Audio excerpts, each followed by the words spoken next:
দেশের চলমান পরিস্থিতিতে ভারতে ফিরে গেছেন ব্রাহ্মণবাড়িয়ার আশুগঞ্জ থেকে আগরতলা পর্যন্ত সড়ককে 4 লেনের আঞ্চলিক মহাসড়কে উন্নীত করা প্রকল্পের প্রকৌশলী ও কর্মীরা।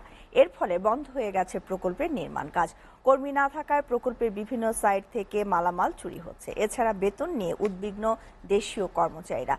এদিকে প্রকল্পভুক্ত এলাকার বিভিন্ন অংশে সড়কের বেহাল দশায় দুর্ভোগে পোহাচ্ছেন যাত্রীরা।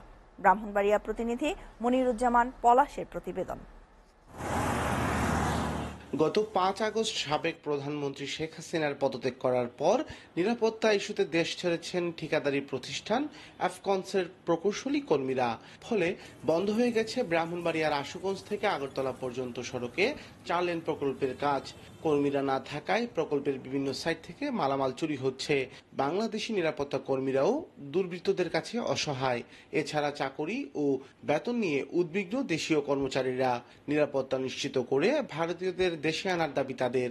রডগুলো নিতেছে, কারেন্টের তার মার, লাইট মাইট। টাকা নিয়ে একটু ঝামেলা হয়েছে, আর দেশের পরিস্থিতি ভালো ছিল না, এর জন্য 2 দিন পরে সবাই চলে গেছে স্যাররা। এদিকে প্রকল্পভুক্ত এলাকার সড়কের বিভিন্ন অংশে সড়কের অবস্থা বেহাল। কিছু কিছু স্থানে বড় বড় গর্ত হয়ে আটকে যাচ্ছে গাড়ি। এছাড়া রয়েছে খানাখন্দ আর ধুলাবালি। এতে চরম দুর্ভোগ পোহাচ্ছেন যাত্রীরা।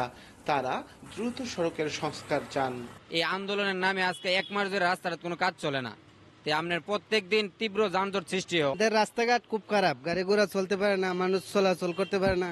সকালে লাগ দিতাম, রাত 10টা পর্যন্ত বসে রয়েছে মানুষ গাড়িতে।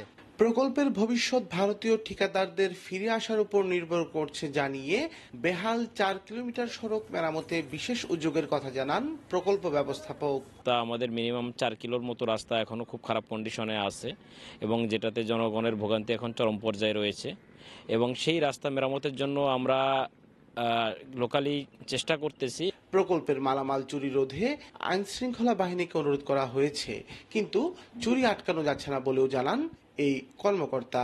কিছু দুষ্কৃতিকারী আমাদের এই 6টি-7টি লোকেশন থেকে রাতের বেলা আমাদের যে সিকিউরিটি কোম্পানির লোকজন যারা আছে তাদেরকে ভয়ভীতি দেখিয়ে মালামাল চুরি করে নিয়ে যাচ্ছে।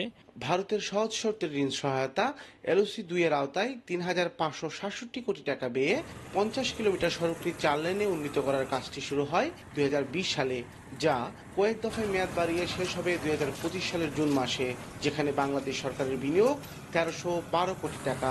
বর্তমানে কাজের অগ্রগতি 52%। মনিরুজ্জামান পলাশ, SCTV, ব্রাহ্মণবাড়িয়া।